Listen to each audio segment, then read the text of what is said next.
नमस्कार, मी अश्विनी. अशी रेसिपी मराठीमध्ये सर्वांचं खूप खूप स्वागत आहे.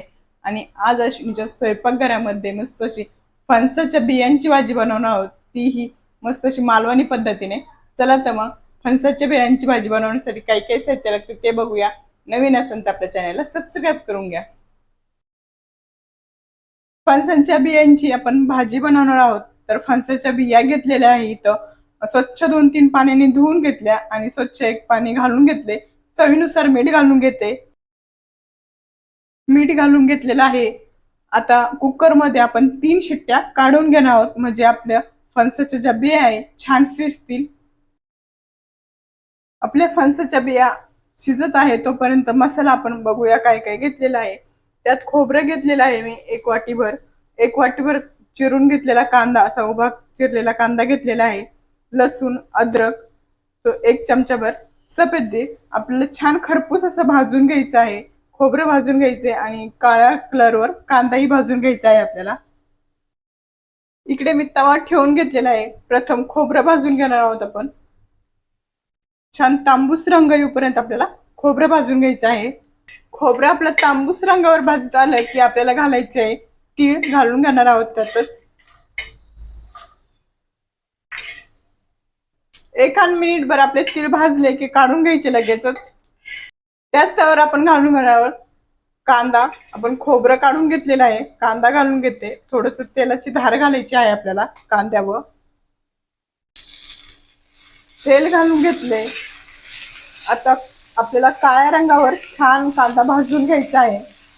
कांदा छान काळ्या रंगावर भाजून झालेला आहे. आता आपण गॅस बंद करून थंड होऊन देणार आहोत आणि खोबरं, कांदा, कोथिंबीर आपण बारीक करून घेणार आहोत. आपला मसालाही छान असा बारीक झालेला आहे आणि फणसाच्या बियाही छान अशा उकडलेल्या आहे. बघत अशा साल अलगत अशी ओपन झालेली आहे. या पद्धतीने आपल्याला साल काढून घ्यायची आहे. इथे मी पॅन ठेवून घेतलेला आहे. पॅन मध्ये तेलही घालून घेतलेले. तेल छान गरम झालं की आपल्याला सुके मसाले घालायचे. सुक्या मसाल्यामध्ये मी घेतलेला आहे वर्षभर टिकणारा जो आपण मसाला बनवून ठेवतो तो मसाला घेतलेला आहे. लाल तिखट, धना पावडर 1.5 चमचा घेतलेला आहे. लाल तिखट 1 चमचा, साठवणीचा मसाला 1 चमचा, गरम मसाला अर्धा चमचा आणि हळद अगदी चिमूट ते 2 चिमूटभर अशी हळद आपण घेतलेली आहे. सुके मसाले घालून घेते आणि लगेचच आपल्याला जो वाटण केलेला मसाला आहे तो घालून घ्यायचा आहे. सर्व मसाला घालून घेतला, मस्त एकजीव करून आपण मसाला परतून घेणार आहोत. त्यातच मी चवीनुसार मीठ घालून घेते.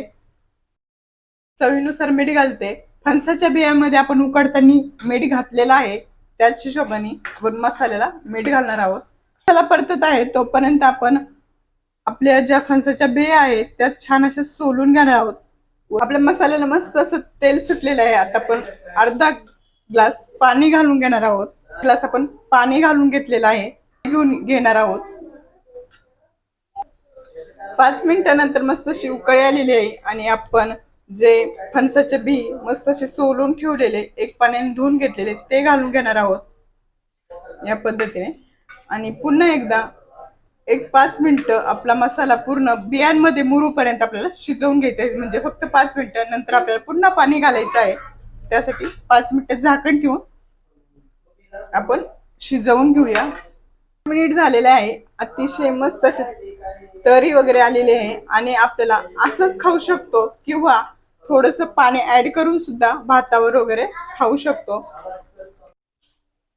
5 ते 6 मिनिटानंतर मस्त अशी उकळी आलेली आहे आणि आता आपण गॅस बंद करून घेणार आहोत. बघत असते मस्त अशी आपली भाजी झालेली आहे. बघत असाल मस्त अशी आपली फणसाच्या बियांची भाजी तयार आहे. आजची रेसिपी कशी वाटली नक्की कॉमेंट्स मध्ये सांगा. आजची रेसिपी आवडली असेल तर नक्की लाईक करा, शेअर करा, चॅनलला सबस्क्राईब करा. अशाच नवीन रेसिपी संग पुन्हा भेटूया. तोपर्यंत स्वस्त राहा, मस्त राहा, मेन म्हणजे आपले व्हिडिओ बघत राहा. बाय सर्वांना.